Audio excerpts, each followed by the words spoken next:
number of books through the years at the library next to my home, and some I held close to my chest, so dear, but they were always on loan.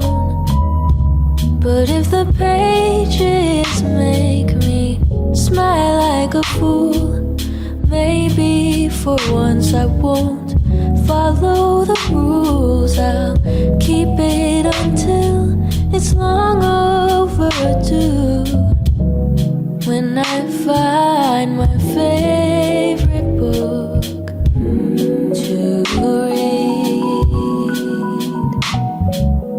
I've read a story that opened my eyes to the world and its passing time, and another one sang a sweet song to my heart, but the ending was sad from the start.